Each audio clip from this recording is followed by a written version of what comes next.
नमस्कार मित्रों। Astrology with Shyam Kumar Sharma channel में आपका स्वागत है। आपके लिए मैं जो आज विषय लेकर आया हूं, क्योंकि पिछले कई दिनों से आपको मैंने जो विषय दिए थे वो मैंने बताया था कि जो आत्माएं होती हैं, ये जो भूत प्रेत क्या होते हैं, चुड़ैल क्या होती है, छिलेड्डा क्या होता है। आज हम उसी विषय को आगे बढ़ाते हुए बात करेंगे कि आखिर जो इंसान है वो मरने के बाद उसका होता क्या, कहाँ जाता है वो, जो हमें लाख ढूंढने पर भी नहीं मिलता। और सबसे बड़ी बात यह है कि हम उस पर 10 करोड़ लाख कई कई प्रकार के इनाम रख दे, तब भी कोई उसको ढूंढ के नहीं ला सकता। तो विषय बहुत विस्तृत विषय है, लेकिन मैं इसको शॉर्ट में आपको समझाने की कोशिश करूंगा। और ये भी बताऊंगा कि जो जिन होते हैं, जन्नात होते हैं, जो ये किस तरह से आदमी के ऊपर सवार होते हैं और ये क्या क्या कार्य करते हैं। हालांकि साइंस जो है वो इन चीजों को नहीं मानती मित्रों, लेकिन मैंने खुद ऐसे दृष्टांत देखे हैं जहां जिन लोगों के साथ ये सब कुछ हुआ, और मैंने उनमें से कुछ जो है वो मेरे बिल्कुल नजदीकी रिश्तेदार हैं जिनके साथ ये सब घटित हुआ, और हमने उसका इलाज कराया, वो ठीक भी हुआ। तो मित्रों, इससे पहले कि मैं जो ये शुरू करूं, विषय शुरू करूं, आप सबके स्वास्थ्य की, आपकी आर्थिक उन्नति की और आपके अच्छे भविष्य की कामना करता हुआ मैं माँ लक्ष्मी से, माँ सरस्वती से तथा माँ दुर्गा से प्रार्थना करूंगा कि आपको हमेशा कामयाबी प्राप्त हो। तो मित्रों, क्या है, सबसे पहले जो है मैं आपको ये बताऊंगा कि आखिर कैसे पता लगता है कि जो कोई आदमी है वो ग्रसित हो गया है ऊपरी बला से। ऊपरी बला से ग्रसित होने के क्या निशानियां होती हैं। सबसे पहले मैं उन भाई और बहनों के लिए बताऊंगा जिनके ऊपर जिन जो है अगर वो आ जाए तो उसकी क्या निशानियां होती हैं और वो कैसा व्यवहार करते हैं। तो सर्वप्रथम इससे जुड़ी हुई मैं आपको एक दृष्टांत बताऊंगा। हमारी एक बहुत ही करीबी रिश्तेदार थी, अब भी है वो। तो क्या है कि जब उनके साथ ये हुआ वाकया, वो कैसे हुआ मैं बताता हूँ। एक दिन हमने उनके मकान जो था, उन्होंने एक नया नया मकान नए शहर में दिया था। नए शहर में मकान लेने के बाद वो वहां जो है अपना शिफ्ट कर गए। शिफ्ट करने के बाद क्या था कि जैसे ही मकान के अंदर जाते थे तो उसके जो पौड़ियां थी वो ऊपर चढ़ती थी, उसके नीचे जगह होती। अब गर्मियों में क्या होता है कि हम लोग अंदर सो नहीं पाते, तो हमने क्या करना था कि वो क्या करते थे, जब यानी कि वो सोते थे तो कई बार वो जो सीढ़ियां थी वो उनके नीचे जो है वो मियाँ बीबी थे, दोनों सो जाते थे। जब मंजा डाल के सोने लगे तो कुछ दिनों के बाद क्या हुआ कि जो औरत है वो अजीब सा व्यवहार करने लगी। उसने क्या करना, कई बार कई घंटे साइड पे एक मंजे पे बैठ जाना, गुमसुम बैठे रहना। अगर कोई काम करना शुरू करना तो वही करते रहना सारा दिन। अगर कपड़े धोना शुरू किए, कपड़े धोई जाने। अगर बर्तन धोने शुरू किए तो बार बार एक ही बर्तन को धोई जाना। अगर सफाई घर की करनी शुरू करनी तो एक ही कमरे को बार बार साफ करते रहना। धीरे धीरे उससे बन के उसके व्यवहार में इतना उचाटपन आ गया, बच्चे कब स्कूल से आए कब चले गए उनको पता ही नहीं लगता था। उसने खाना बना के रख देना, खाना ही बनाई जाना। तो उसके आदमी ने नोट किया कि ये जो है इसमें व्यवहार में कुछ चेंज आ रहा है। उसने कहा हो सकता है कि डिप्रेशन वगैरह हो गया, आजकल इस चीज को डिप्रेशन कहते हैं कि इस चीज में चलेगी, डिप्रेशन हो गया, डॉक्टर को दिखा लो। बहुत डॉक्टरों को दिखाया, दवाइयां भी की, लेकिन वो आराम नहीं हुआ। मित्रों, क्या हुआ कि उनके ये जो गला था, यहाँ गले के पास एक काले रंग का निशान जो है वो पड़ने शुरू हो गया। पहले तो उन्होंने ध्यान नहीं दिया ना आदमी ने, उसने कई बार ऐसे ही देखा, एकदम बिल्कुल पास बैठी थी उसने और से बातें कर रहा था, तो उसका नजर गई उसकी गर्दन पे, देखा तो वो निशान जो है वो यहाँ बढ़ते बढ़ते पूरी गर्दन पे काले रंग का निशान पड़ गया। जबकि हमारे जो रिश्तेदार हैं वो काफी साफ रंग की हैं, लेकिन वो काला निशान जो है वो पड़ गया। उन्होंने डॉक्टर को देखा, डॉक्टर कहता है ऐसे ही है जी, जब धूप में बैठ जाते हैं तो बचा में कई बार कालापन हो जाता है। लेकिन उसको शक हो गया, उसने कहा भी ये जरूर कोई ना कोई बात है। तो किसी ने, मेरे दोस्त ने सलाह दी, यार ऐसा करो, आपने डॉक्टरों को दिखा दिया, किसी अच्छे उसको जानकार को भी दिखाओ जो इन चीजों का जानकार होता है। तो उन्होंने कहा ठीक है जी पंडित जी, अगर आप कहते हैं तो हम दिखा देते हैं। तो उन्होंने दिखाया। जब उन्होंने दिखाया तो वो जो उनका एक मुसलमान दोस्त था, बहुत अच्छा तांत्रिक था, बड़ा बढ़िया बंदा था वो। और ऐसे ही एक हमारे एक खत्री भाई थे, वो भी बड़ा अच्छा इन चीजों को देखते थे, उन्होंने भी देखा। और उन्होंने फिर उस मुसलमान जो विद्वान थे उनसे पूछा, उनको जो तांत्रिक थे उनसे पूछा कि ये क्या है। उन्होंने कहा भी ऐसा है, आप यकीन तो करेंगे नहीं पंडित जी, क्योंकि हमारे तो ये चलता है, हमारा तो इल्म होता है, हम तो इस इल्म की सिद्धि भी करते हैं, लेकिन आप मानेंगे नहीं। उन्होंने कहा नहीं जी मैं मानूंगा, क्योंकि आप कहता पंडित है, आप कहाँ इन चीजों को मानते, कहता नहीं जी मैं मानूंगा। तो उन्होंने क्या किया, वो देखा और देखने के बाद कहा जी इनके ऊपर जिन का साया है। तो कहता है ऐसा है जी, मैं एक दिन बता दिया, उस दिन आऊंगा आपके घर और ये सारा चेक जो करूंगा। तो वो उनके मकान में गया, मकान के अंदर जैसे गेट पे पहुंचा वो वहीं रुक गया और रुक के कहने लगा कि पंडित जी काम खराब हो गया। तो कहता जी क्या, हाँ काम खराब क्या हो गया? कहता जी काम इसलिए खराब हुआ है कि इनके ऊपर जिन का साया पड़ चुका है। फिर उन्होंने क्या किया कि अंदर आए, उन्होंने बिठाया, बिठाने के बाद वो जो लेडीज थी जो उसको बिठाया सामने, उससे पूछा कि आप कैसा महसूस करती हैं? वो कहती जी मुझे ना एक ही काम में मेरा दिल लग रहता है और रात को मेरा शरीर जो है वो ऐंठता है और टूट जाता है। सो ये ऐसे लगता है जैसे मैं बहुत दूर का सफर करके आई हूँ और जबकि मैं सोई रहती हूँ। तो उन्होंने कहा ठीक है। कहती और, कहता और ऐसे ही महसूस होता है कि जैसे आपके पति देव आपके साथ सो रहे हैं। तो उसने कहा जी बिल्कुल ऐसा महसूस होता है कि मेरे साथ सोए हुए हैं, लेकिन मेरे पति तो क्या कहते दूसरे उसमें कमरे में सोते हैं, मैं उस कमरे में सोती हूँ। तो उसने कहा अच्छा। कहा ठीक है। उन्होंने क्या किया, एक बोतल ली, उसमें पानी बनाया, पानी बना के उसमें एक यंत्र लिख के, एक यंत्र जो है उसमें डाल दिया और कहा कि इस बोतल का पानी आपने पीना, जब खत्म हो जाए तो आप जो है वो इसमें पानी और डाल दीजिए, लेकिन ये नहीं निकालना। फिर उन्होंने क्या किया, कीले ली, कुछ कीले लेके चारों तरफ जो है मकान के वो गाड़ दी। उसके बाद क्या हुआ, वो निशान धीरे धीरे कम होता चला गया। मित्रों, साइंस का जमाना है, आप विश्वास नहीं करेंगे, लेकिन ये मेरी आंखों देखी और मेरे परिवार के बीच के एक सदस्य में गुजरी हुई बात है। वो काला निशान भी गायब हो गया, वो ठीक भी हो गए बिल्कुल। तो वो था क्या? वो था जिन। अब मैंने उनसे जो मौलवी महोदय थे, वो मुसलमान महोदय थे, उनसे पूछा। तो उन्होंने बैठ के ये कहानी सुनाई। उन्होंने कहा कि एक ऐसा जिन है, यहाँ कहीं आसपास कोई मजार है, मजार का जो दिया है वो लोग अपने घर में जलाते हैं। तो ठीक है, उनके पड़ोस में एक जो रहते थे वो अपना एक दिया जो था वो हर रोज बिना नागा जो है अपनी दीवार के साथ एक जगह बना रखी थी, उस पर जलाते थे। तो वो जो जिन था, जिनका क्या होता है, जो खूबसूरत लेडीज होती हैं, जो सुंदर औरतें होती हैं और जो पर्सनैलिटी वाले आदमी जो होते हैं, उन पे जो जिन वाइफ होती है जिनकी, जो जिसको जिन्नी कहा जाता है, वो सवार हो सकती है। और जो औरत होती है उन पे जो जिन सवार हो जाता है और बिल्कुल वैसे ही एक्ट करता है जैसे एक किसी पति की पत्नी या पत्नी का पति जो है वो एक्ट करता है। तो मित्रों, सावधानी क्या रखनी है इसमें? सावधानी, सबसे बड़ी ये सावधानी ये है कि अपने घर के आसपास अगर कोई दिया जला रहा है तो उसका ध्यान रखें। और सबसे बड़ी बात, अगर ऐसा आपको महसूस होता है तो हनुमान जी की एक प्रतिमा लाकर जो है, पंचमुखी हनुमान जी की जो प्रतिमा है, वो अपने घर के जो मेन दरवाजा है उसके जैसे ही आप एंट्रेंस हो किसी की, बिल्कुल सामने लगा दीजिए। कभी भी कोई जिन जन्नात नहीं आएगा। ठीक है।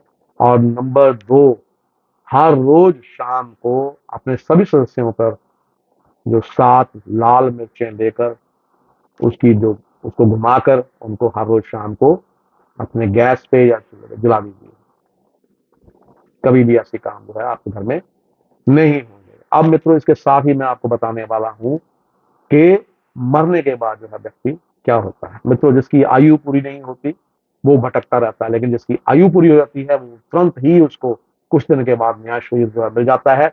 लेकिन याद रखिए, यहाँ ये भी सच्ची बात है कि वो सदस्य हमेशा अपने परिवार के सदस्यों में ही वापस आ जाता है। आपने देखा होगा कि जब भी किसी की मृत्यु होती है तो किसी न किसी घर में, किसी आपके रिश्तेदार किसी के घर में किसी न किसी बच्चे के आगमन की तैयारी होती है।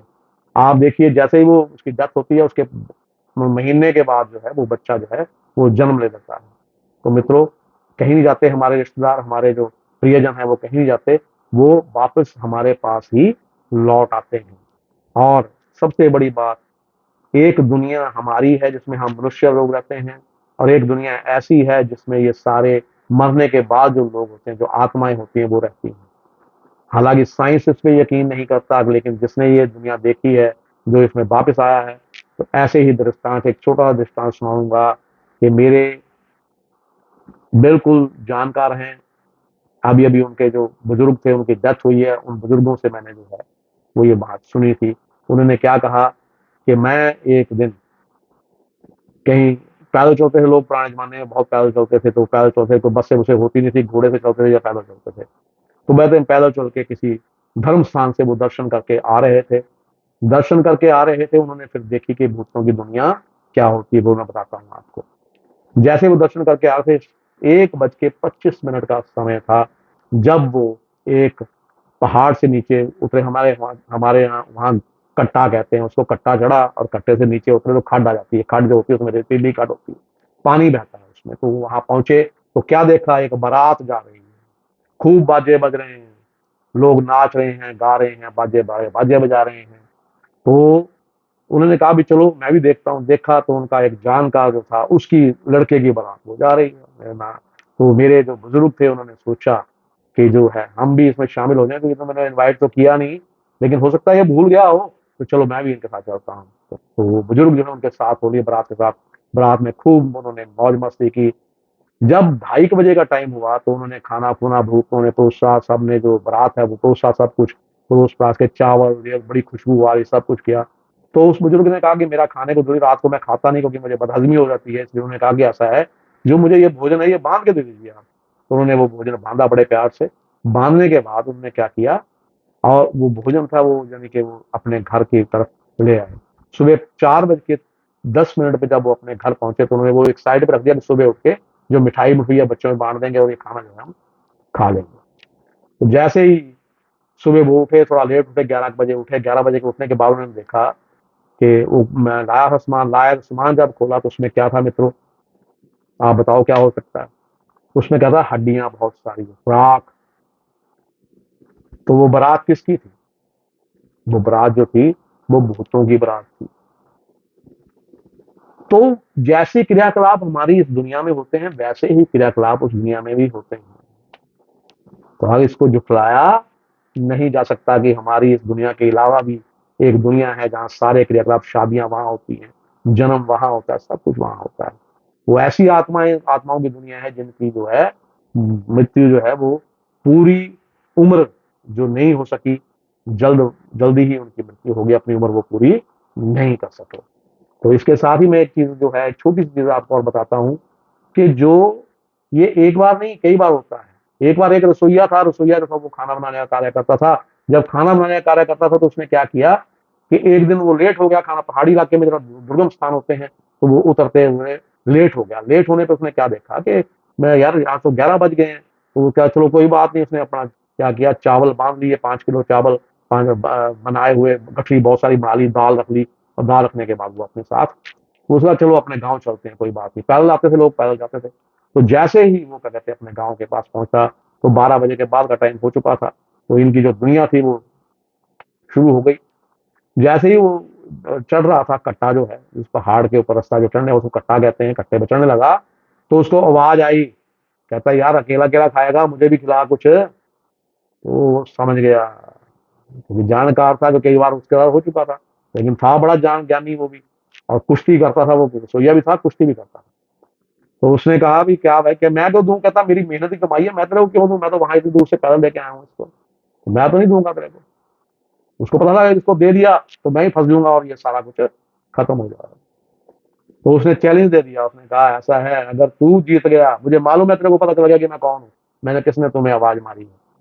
अगर तू कुश्ती में मेरे से जीत गया तो ये सारा कुछ मेरा, इसके साथ मैं तुम्हें बहुत सा सोना भी दूंगा। और अगर तू हार गया तो ये सब जो है ये मेरा हो जाएगा और तेरा खात्मा हो जाएगा, तू हमारे जैसा बन जाएगा। तो रसोइये ने क्या किया, उसका एक्सेप्ट कर लिया चैलेंज। मित्रों 3 घंटे तक वो आपस में कुश्ती लड़ते रहे। क्या हुआ, रसोइये का भाग्य सा प्रबल था, उसको भी पता था कि अगर 3:30 बजे के बाद तक का टाइम मैं निकाल लिया इससे कुश्ती में, हालांकि उसको हार चुका था, वो एक तरह का हार मान चुका था, लेकिन भगवान की कृपा उस पर होनी थी। साढ़े पौने 4 जैसे ही बजे तो उसने कहा कि देख, ये समय तेरे को बचा गया, ले ये 10 मुद्राएं हैं सोने की, ये भी ले जा, और ये अपना खाना भी ले जा। तो इससे क्या सिद्ध होता है मित्रों? इससे ये सिद्ध होता है ये सब चीजें दुनिया में है, हमारी दुनिया के अलावा भी एक और दुनिया है। और इसके साथ ही अब, क्योंकि मैं समापन करूंगा इसका, तो इससे पहले मैं आपको ये बताऊंगा कि जो ये सब चीजें होती हैं, कभी भी अगर आप अकेले जा रहे हैं तो कोशिश यही कीजिए कि रात को 12 बजे के बाद, अगर पैदल जाना है कहीं, अब तो आजकल तो सारे साधन हैं, पैदल जाना है तो आपको बाहर नहीं निकलना चाहिए। और अगर निकलना भी है तो अपने साथ हमेशा एक टॉर्च, एक डंडा और एक हनुमान अष्टक की पोथी या हनुमान चालीसा की पोथी हमेशा अपने साथ रखिए। तो आपको इन चीजों से जो है वो भय नहीं रहेगा और छुटकारा मिल जाएगा। तो इसके साथ ही मैं अपनी वाणी को विराम देता हुआ आप सबके मंगल की कामना करता हूँ। और ये मरने के बाद कहाँ जाते हैं लोग, ये आपको पता लग गया। तो विदा चाहूंगा अब, क्योंकि ये हमारे विषय जो हैं ये खत्म हो गए हैं। तो अब मैं आपको कल से ग्रहों के बारे में बताऊंगा कि अगर तीन जो ग्रह जो जिंदगी का निर्धारण करते हैं, तीन ग्रह नहीं तीन घर, जो कुंडली के तीन भाव होते हैं वो जिंदगी का निर्धारण करते हैं, वो कैसे निर्धारण करते हैं। वो तीन जो घर है वो है छठा, आठवां और 12वां हाउस। इसमें कौन सा ग्रह क्या फल देता है, इसके बारे में कल से मैं एक जो श्रृंखला शुरू करूंगा, पार्ट 1, पार्ट 2, पार्ट 3, इसके बारे में आपको बताऊंगा।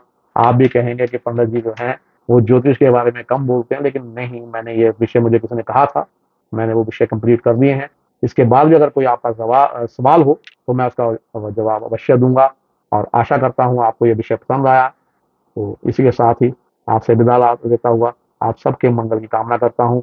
मेरे वीडियो को अगर आप लाइक करते हैं, कमेंट कीजिए और लाइक कीजिए और शेयर जरूर कीजिए, ताकि और लोगों को भी इसका पता चल सके और लोग भी इसका लाभ उठा सकें। और सब्सक्राइब करना मत, लाल बटन दबाना मत भूलिएगा। नमस्कार।